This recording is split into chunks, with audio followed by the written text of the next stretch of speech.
There is nothing uncharacteristic, there is nothing unusual about all these developments that are taking place. Because this mess did not start today. It started way back. If you reflect, the history of MDC, Movement for Democratic Change, since 2005, we experienced the personality clashes, disagreements, over critical strategic decisions which are supposed to be taken. And we saw the split, Welshman and the team deciding to have their own political path. We thought that he believed in something all along. The man he deceived us all. The man does not believe in anything except his power, like Welshmen, except their power and their egoistic positions. And as I said, they formed their own party. We wish them well. This is a democratic country. Anybody is allowed to associate with whoever they want to associate.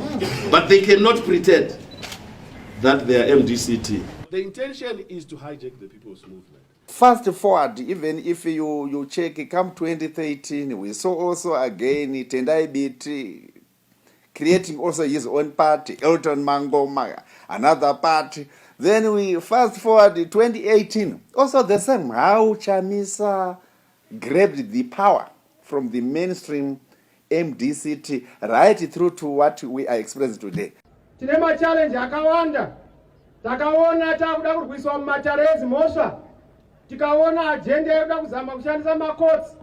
Kuti haiwa kukaendwa kumakotsi vochallenge leadership yedu, vochallenge structure yedu. Ndobva tati haiwa akatama. Ano musha wake ngagare nemusha wake. Ane itsva dzaava nadzo. Dzaanotamba nadzo vachita furuwa. Ngati varemekedze vachienda kwaanoenda. This is the DNA of MDC, the opposition in Zimbabwe. But the major cause, in my view, of all this what is happening is because they think, or MDC individuals think that individuals are greater than the institution. They don't subscribe to institution as a key structure that gives lasting and survival of any political organization, be it an individual, be it even a political movement, a social movement. So institutions are far, far more important than individuals. That is the starting point. But because they don't believe in that, we see now individuals personalizing whatever political outfit or project that is formed. And this is exactly what Chamisa did. That's why I find he doesn't want to see any structure, no constitution, no any structure. So everything now is about him.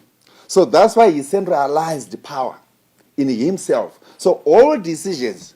So what it means at the end of the day, you don't consult. Even your inner people or your lieutenants are key. So you said, so whatever you think is correct. And therefore, it brings divisions, massive divisions within the political opposition. But where are they coming? They lack ideological disposition, which is grounded in, African ethos. If you look at especially the opposition, if you have to ask them to say, okay, what is your vision? Because the leadership, at the end of the day, is about the capacity to transform your vision into reality. That is the whole idea. So if you can't articulate your own vision, so then what are you doing? So all these infightings, these are personal clashes in my view. Whether BT says I'm the vice president, whether Jacob Scala says I'm now forming a new, whether this is a blue movement.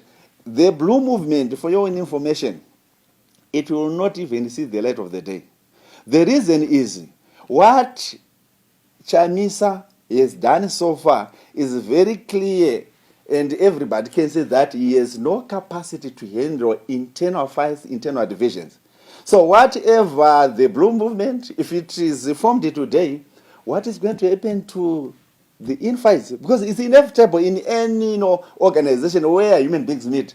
So is he going to also resign again and run away? So I don't think it will survive. And there are so many questions about this blue movement. The first thing is, what will be the nature of its structure?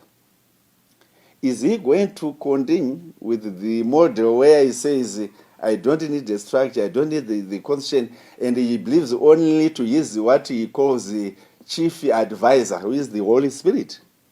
If the answer is yes, then why then you are sending people, the likes of Chibaya, the likes of Gifts, to mobilize the people now to testing the waters to see if we are still appealing? Why? So why don't you just send the Holy Spirit to go and mobilize and organize the people for you? So those are some of the challenges. And also, what exactly, apart from, I think there is one thing that, the opposition committee must understand in Zimbabwe. Removing ZANU-PF is not a strategy. That could not be a vision that sustains a political party, which thinks one day we can also be a ruling part. What is the actual vision? What are you promising the people of Zimbabwe? So that they can compare. That is the essence of pluralism. That is the essence of democracy. Let's go into the political market, come up with your political package, and also other contenders will bring theirs. And then the electorate is given the opportunity to assess and evaluate. So if you simply say, I want to remove ZANU-PF, so what after removing ZANU-PF? And that's where they are missing. But the reason why they take that position is because they are controlled from somewhere. So they lack their own ideological dispensation, which can inform their own thing. So they are told what to do. And whatever they are told to do is against the values, the ethos, the norms, the traditions of Zimbabweans. What we want. So that's why I find, even policy contradictions, policy inconsistencies when it comes to issues to do with the land, to do with the sanctions. If you ask them to say, do sanctions exist? Are they real? They'll tell you that they don't exist. We have restrictive. But the Zimbabweans, they are really feeling them. We are in this mess because of this, these sanctions. But they don't believe. And the reason why they don't believe, they know deep down their hearts that there are sanctions. But they want to please those who are controlling them. The opposition community. They always spend the next 5 years, fighting, trying to dislodge one another. It is, and no strategy, no plan, not even formulating a vision for Zimbabwe, except to say, I should be the president, and I should be the vice president, I should be the treasurer general. This is what they are fighting for. They are fighting for position for themselves, to make sure that, so all this is splinter groups that you are seeing the opposition community. They provide a potential for opportunism, so that individuals can gain maybe personal gains, because that's what is driving them or motivating them to remain in the opposition community.